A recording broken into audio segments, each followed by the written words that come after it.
جو بزرگان دین کو ماننے والے لوگ ہوتے ہیں، جو صوفیاء کرام ہوتے ہیں، وہ دو طریقے کی تعلیم پہ عمل کرتے ہیں. ایک ہوتا ہے وحدت الوجود اور ایک ہے وحدت الشہود. یہ دونوں ہی جو باتیں ہیں یہ تصوف میں جو لوگ ہوتے ہیں ان کو پتہ ہوتی ہے، اور اس کے اسٹیپ ہے، دھیرے دھیرے انسان سمجھتا جاتا ہے، ویسے ویسے آگے بڑھتا ہے.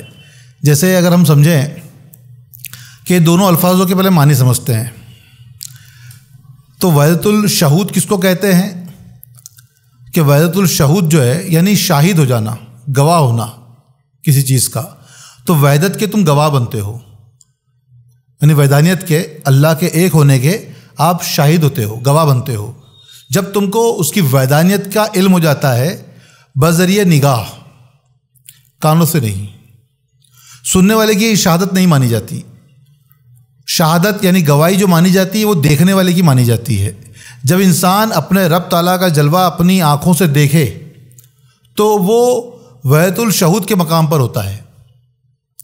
پھر وہ گواہی دے سکتا ہے اللہ کی وحدانیت کی، کیونکہ اس نے اپنی آنکھوں سے اللہ کو دیکھا، وہ شاہد ہوا اس کا، اس نے اپنے رب کے جلوے کا مشاہدہ کیا اس جہان میں. تو وہ کیا ہو گیا ہے؟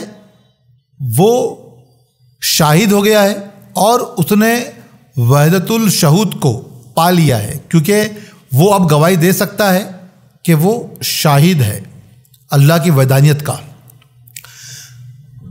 تب وہ کہتا ہے کہ اشہد ان لا الہ الا اللہ. کیا کہتا ہے پھر وہ؟ اشہد ان لا الہ الا اللہ. جب اس نے جلوہ اپنے رب کا اس کائنات میں ہر جگہ دیکھا ہے تو اس کی گواہی مانی جائے گی کہ ہاں اب وہ کہہ سکتا ہے کہ اشہد ان لا الہ الا اللہ، یعنی میں شاہد ہوں اللہ کی وحدانیت کا. اب وہ کلمہ پڑھ سکتا ہے، اور اس کا کلمہ، وہ جو دعویٰ ہے کلمہ پڑھنے کا، کیونکہ کلمہ جو ہے ایک دعویٰ ہے، وہ دعویٰ بھی جو ہے وہ مکمل ہے اور مانا جائے گا، کیونکہ وہ شہادت دے رہا ہے دیکھ کے، سن کر نہیں. تو وحدت الشہود میں شہادت موجود ہے، دیدار خداوندی موجود ہے. جب اس مقام پہ بندہ پہنچتا ہے کہ جہاں ہر جگہ اپنے معبود حقیقی کا جلوہ دیکھتا ہے، وہ وحدت الشہود کے مقام پہ پہنچتا ہے. اگر ہم اس کو اس مقام سے بھی لے کہ شب معراج میں جب سرکار دو عالم صلی اللہ تعالی وسلم نے سفر شروع کیا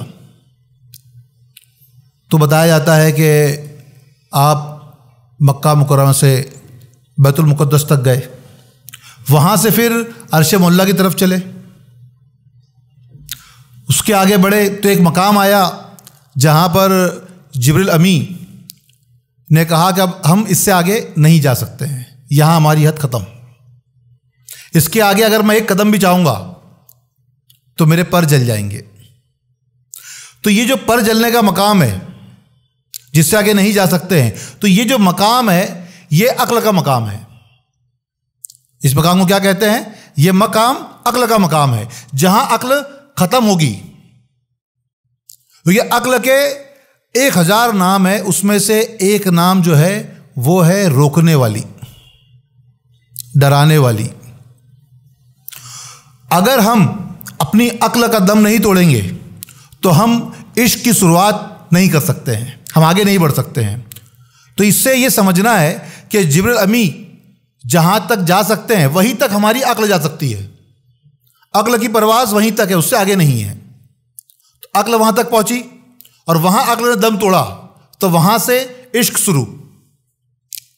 اس کے آگے کا سفر اکیلے ہوگا، اب کسی اور کے ساتھ نہیں ہوگا. یہ بتایا گیا، شب معراج میں سمجھایا گیا کہ جب رب کا دیدار کرنا ہے تو پھر تمہاری عقل تمہارے ساتھ نہیں ہوگی، تم کو تنہا اکیلے اس رب کا دیدار کرنے کے لیے سفر کرنا پڑے گا. وہاں کوئی سوچ، کوئی فکر نہیں ہوگی، کوئی بات نہیں ہوگی، کوئی گمان نہیں ہوگا، کوئی خیال نہیں ہوگا، کیونکہ جہاں عقل ہے وہاں سب کچھ ہے. جہاں عقل ختم وہاں سے عشق شروع، اور وہاں پھر رب کا مشاہدہ بھی ہوگا، جیسے ہمارے آقا و مولا صلی اللہ علیہ وسلم کو ہوا. تو سب سے پہلے کیا ہوا ہے؟ ان کو اپنے رب کا دیدار ہوا. جب دیدار ہوا تو اس دیدار کے مقام کو کیا کہیں گے؟ وحدت الشہود کہیں گے، کیونکہ اب دیدار ہو گیا ہے، آنکھوں سے دیکھا۔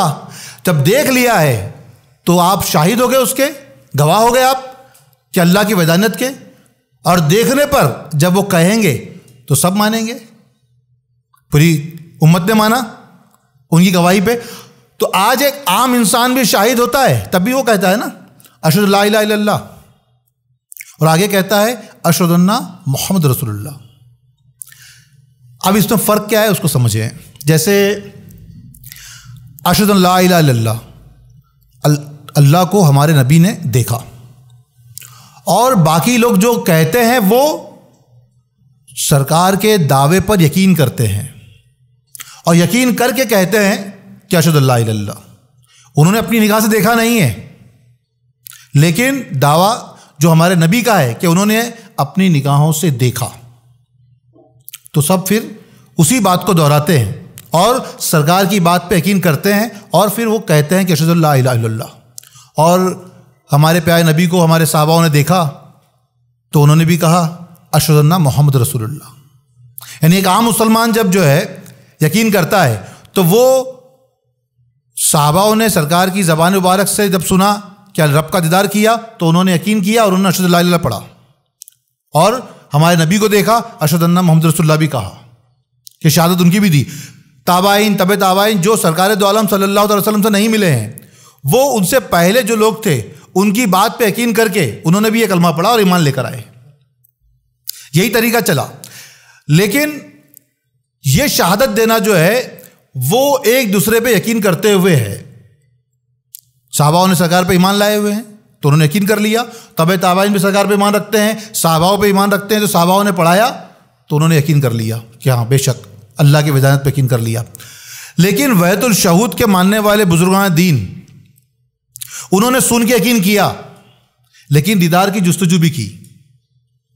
انہوں نے سن کے یقین کیا لیکن اس واحد حقیقی کو، اس ذات حقیقی کو دیکھنے کی جستجو بھی ان میں پیدا رہی، جیسے ہمارے سرکار دو عالم صلی اللہ تعالی وسلم نے اپنے رب کو دیکھا اور دیکھ کر شہادت دی، ویسا انہوں نے بھی اپنے رب کو دیکھنے کی اپنے اندر جستجو پیدا کی، ان میں وہ شوق پیدا ہوا، اور انہوں نے بھی اس پورے کائنات کے اندر اس رب کو دیکھنے کی جستجو کی، اور انہوں نے دیکھا۔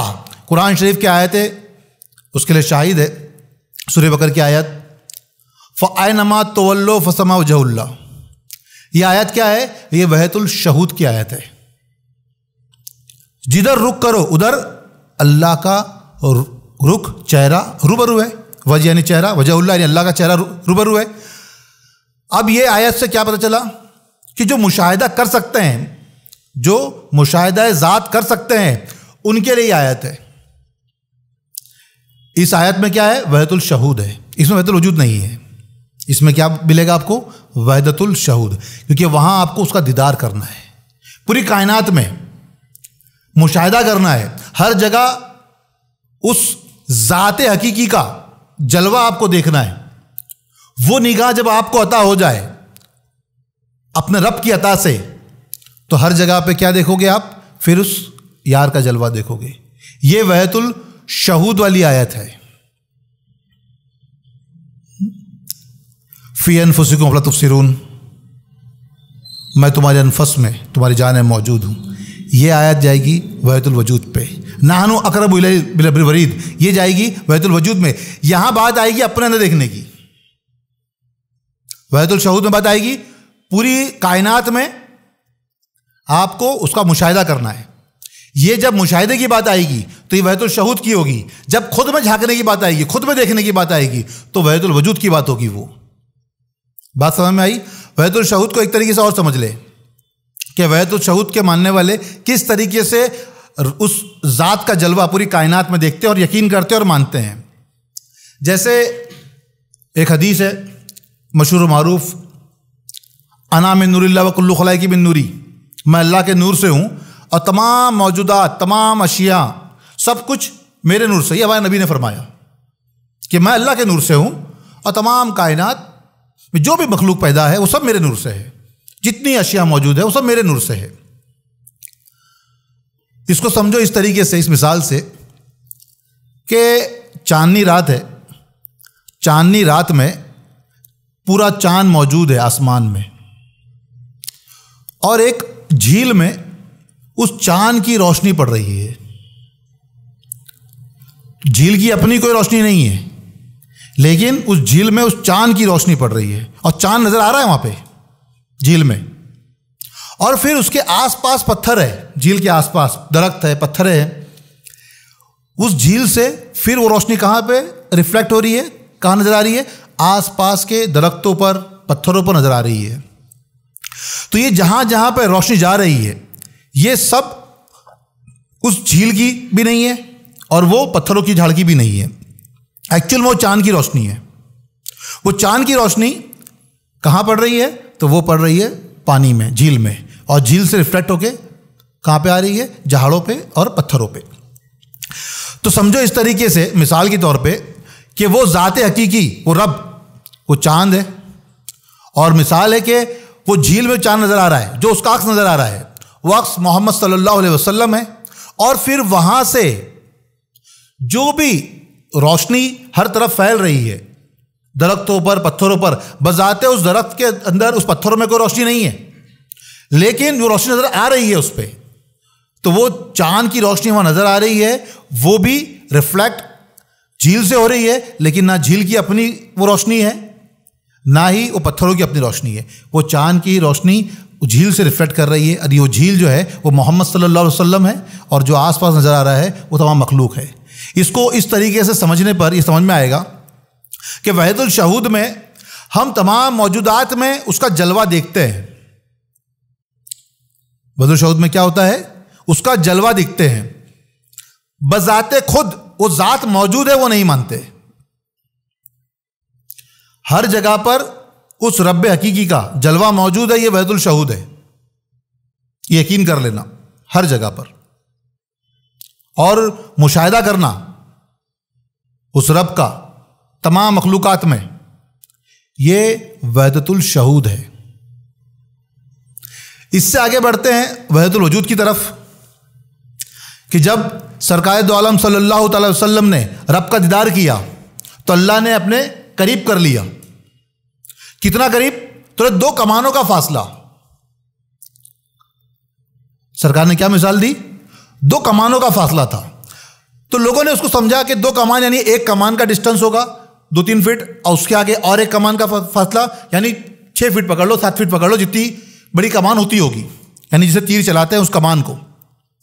2 کمانوں کا فاصلہ کہا سرکار نے. تو 2 کمانوں کا فاصلہ کا مطلب ہوا کہ بھائی 6-8 فٹ کی ڈسٹنس سے. لیکن یہ سوچنا غلط ہے، یہ سوچ غلط ہے کہ ڈسٹنس سے دیکھا. عرب میں 2 کمانوں کا فاصلہ کس کو کہتے ہیں اس کو سمجھنا ہے.